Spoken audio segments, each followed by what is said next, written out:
বউ কয় কারে ভালোবাসো, আমারে না তোমার মারে। মা কয় কারে চাস, আমারে না তোর বউরে। মাঝখান দিয়ে আমগো জীবন তেজপাতা। ঠিক কিনা? আল্লাহ তুমি ঘরগুলোতে সুখ দাও, আল্লাহ পরিবারগুলোতে শান্তি দাও, শাশুড়ি বৌমাকে মার মেয়ের মতো বানিয়ে দাও। প্রধান সমস্যা আমি পেয়েছি, শুনবেন? Generation gap. কি সমস্যা? জেনারেশন গ্যাপ, এটা বড় সমস্যা। শাশুড়ি অনেক আগের আমলের, বৌমা হচ্ছে এই আমলের। জেনারেশনে গ্যাপ আছে না নাই? শাশুড়ির চিন্তা একরকম, বৌমার চিন্তা আরেক রকম, তাই না? বাঁচার উপায় একটা, মিউচুয়াল আন্ডারস্ট্যান্ডিং। কেউ কারো উপর খবরদারিত্ব করতে চাইবেন না। শাশুড়ি চায় আমার কথা মতো চলবে বাড়ি, বৌমা কয় আমি আইছি আমার উপরে কথা নাই। দ্বন্দ্ব আছে না নাই? না। পারাডগারের শাশুড়ি আম্মারা মেহেরবানি করে বউদের উপর অত্যাচার করবেন না। বউরা আপনার মেয়ের মতো। অনেক মা, এই মজার কথা শোনো, মজার কথা, এদিকে তাকাও। অনেক মা ছেলের প্রশ্ন করে, আমি তোরে এত কষ্ট করে লালন পালন করলাম, আর বিয়ে করার পরে বউ তোর আপন হয়ে গেল। এরকম একটা কমন প্রশ্ন আছে না নাই? তো এক চালাক ছেলে মারে উত্তর দিছে, মা তুমি মা ডাক শোনার জন্য জীবনে কি কষ্টটাই না করছো। আমারে তুমি 10 মাস 10 দিন পেটে ধারণ করছো, এত বড় বস্তা, খাইতে পারতা না, টয়লেটে যাইতে পারতা না, খালি বমি করতা, ওষুধ খাইতা। 10 মাস পেটে ধারণ করলা, 2 বছর দুধ খাওয়াইলা, আমার পেশাব পায়খানা পরিষ্কার করলা। এরপর 2 বছর বয়সে, 3 বছর বয়সে আমার মুখে বোল ফুটলো, তখন আমি তোমারে ডাকতে শুরু করলাম মা মা। এই মা ডাক শোনার জন্য তুমি এত কষ্ট করলা, আর পরের বাড়ির মাইয়া বাড়িতে আইসাই তোমারে ডাকা শুরু করছে মা মা। তো যেই লোক তোমারে মা ডাকে তারে আমি ভালোবাসবো না কেন মা?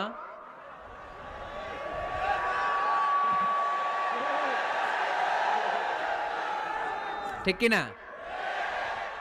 আমার মুখের মা ডাক শোনার জন্য তুমি এত কষ্ট করলা, আহা কি কষ্ট। আর পরের বাড়ির চিনি না জানি না এক মেয়ে এসেই তোমার ডাকা শুরু করছে মা মা। তো যে আমার মারে মা ডাকে তার স্থান তো আমার হৃদয়ে। ঠিক কিনা? প্রথমে শাশুড়ি আম্মারা শোনেন, মহিলা প্যান্ডেলের শাশুড়িরা, ছেলের বউয়ের উপর রাগ করেন না। আপনার অনেক অভিজ্ঞতা আছে, বৌমার কোনো অভিজ্ঞতা আছে? নতুন এক্সপিরিয়েন্স নাই। বৌমাকে একটু সময় দেন, একটু গুছায় নিতে দেন, পারবে। রান্না ভালো হয় না, পারবে। ঘুম থেকে দেরিতে ওঠে, উঠবে আস্তে আস্তে। আপনাদের সাথে মানায় চলতে পারে না, পারবে, সব পারবে। আপনিও একদিন পারতেন না। আপনি যখন প্রথম বৌমা হয়ে গেছিলেন ওই কথাগুলো খেয়াল করেন, আপনার দিনগুলো তখন কেমন কেটেছিল। এজন্য পাড়াডগায়ের শাশুড়ি আম্মারা, বউদের উপর জুলুম করেন না, অত্যাচার করবেন না। অনেক শাশুড়ি আছে পান থেকে চুন খসলে বদদোয়া দেয় বৌমারে, আছে না নাই? কিন্তু এটা কল্পনা করে না যে এটা আমার নিজের পেটে ধরা ছেলের বউ। এই মেয়ের বদদোয়া দিলে তো আমার ছেলের পরিবারের ক্ষতি, আমার নাতি নাতনিদের ক্ষতি। এই কমন যোগ বিয়োগটা বুঝে না। এটা করবেন না, কষ্ট দিবেন না বৌমাকে। খেয়াল রাখবেন, আপনি যদি আপনার বৌমাকে কষ্ট দেন, আপনি যদি আপনার বৌমাকে কষ্ট দেন, আপনার নিজের মেয়েটাও বৌমা হয়ে আরেক বাড়িতে যাবে,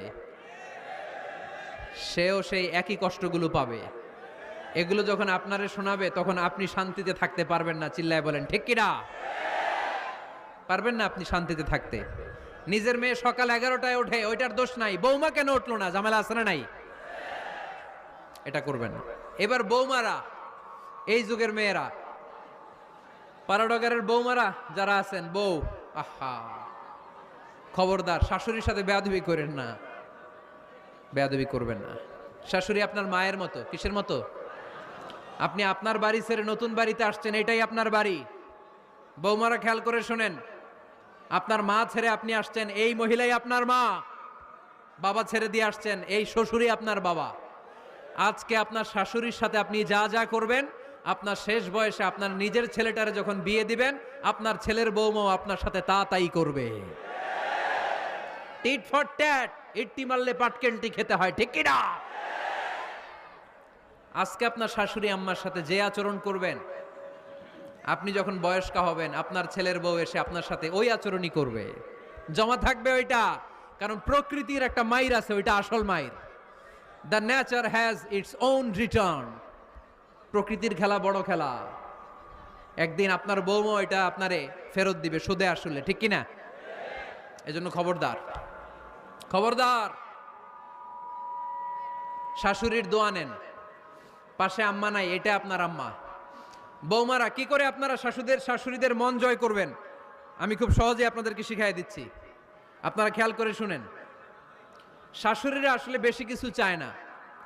আগের কালের নারী তো একটু আনুগত্য চায়, একটু আম্মা আম্মা শুনতে চায়। কি শুনতে চায়? আম্মা আম্মা। অল্প কয়েকটা কাজ করার মধ্য দিয়ে আপনি আপনার শাশুড়ির মন জয় করতে পারেন। কি করবেন? শাশুড়ির মাথার চুল আঁচড়ে দিবেন। কি করবেন? আহার, এগুলো এখন নাই। ওই চুল আশ্রয় দিমু, তোমার বউরে বলো চুল আশ্রয় দিতে। তো বৌমারা আপনারা শাশুড়ি আম্মার মাথার চুল আঁচড়ে দিবেন, মাথার চুলে তেল দিয়ে দিবেন, দেখবেন খুশি হয়ে যাবে, খুশি হয়ে যাবে। প্রেশারটা মেপে দিবেন, একটু ডায়াবেটিক্সের ওষুধ খেলো কিনা একটু খোঁজ নিবেন, সকালে হাঁটতে বেরোলো কিনা একটু খোঁজ নিবেন, ওনার কাপড়গুলো একটু আয়রন করে দিবেন। কি খেতে পছন্দ করে মাঝে মধ্যে একটু রান্না করবেন। বাইরে গেলেই আম্মাকে জিজ্ঞেস করুন আম্মা আপনার কিছু লাগবে কিনা, এগুলো খুব পছন্দ করে। আর বয়স্ক নারীরা ওনারা ওয়াজ মাহফিল বা ইউটিউবে বক্তাদের আলোচনা শুনতে খুব পছন্দ করে, ঠিক কিনা? আপনার শাশুড়ি যেই বক্তার আলোচনা ভালো, যেই বক্তাদের আলোচনা শুনতে পছন্দ করে, ডাউনলোড করে দিয়ে এই ওয়াজ শোনায় ব্যস্ত রাইখা দেন, আপনি আপনার মতো সময় কাটান, ঠিক কিনা? সহজ সহজ। আরেকটা টিপস, শাশুড়ি আম্মারা নবীদের কাহিনী শুনতে খুব পছন্দ করে, বয়স্ক নারীরা, ঠিক কিনা? নবীদের কাহিনী সম্বলিত বই কিনে দিন, মাঝে মাঝে নিজে এগুলো পড়ে শোনান, নিজেই পড়ে শোনান। মাঝে মাঝে অতীতের কথা জিজ্ঞেস করুন। বয়স্ক নারীরা অতীতের স্মৃতি হাতড়াতে খুব পছন্দ করে। মাথার চুল আঁচড়াতে আঁচড়াতে আপনার শাশুড়িকে জিজ্ঞেস করুন আম্মা মুক্তিযুদ্ধের সময় আপনার বয়স কত ছিল বলেন তো, মুক্তিযুদ্ধের সময় আপনার এলাকায় কি হয়েছিল, ঘটনাগুলো শোনান। ঘটনা বলতে শাশুড়িরা খুব পছন্দ করে, আছে না নাই? দেখবেন বয়স্ক নারীরা, পুরুষরা অতীতকালের গল্প বলতে পছন্দ করে। একবার জিজ্ঞেস করবেন আম্মা বিয়ের সময় আপনার বয়স কত ছিল, বিয়ের সময় আপনি দেখতে কেমন ছিলেন। বিয়ার কথা যখন কইবেন দেখবেন ওই দিন বুড়ি মাগার জোয়ান হয়ে গেছে গা, ঠিক কিনা? শাশুড়ি আম্মারা এগুলো খুব পছন্দ করে স্মৃতি হাতড়াতে। তখন বলবে যে মা বিয়ের সময় আমার বয়স ছিল মাত্র 12, তোমাদের তো এই সময় দেরি করে বিয়ে হয়, আমাদের বিয়ে হতো অনেক আগে, আমার মাথায় অনেক চুল ছিল এখন আর নাই, আমি আমার গ্রামে সবচেয়ে সুন্দরী মেয়ে ছিলাম। এগুলো শোনাবে আপনারে। এইভাবে নানাভাবে আপনি চাইলেই আপনার শাশুড়ি আম্মার মন জয় করতে পারেন। এভাবে আস্তে আস্তে যদি আপনার শাশুড়ি আম্মার হৃদয়ে আপনি জায়গা করে নিতে পারেন, দেখবেন আপনার শাশুড়ি আপনারে ছাড়া কিছুই বোঝে না। আওয়াজ করে বলতে হবে, ঠিক কিনা?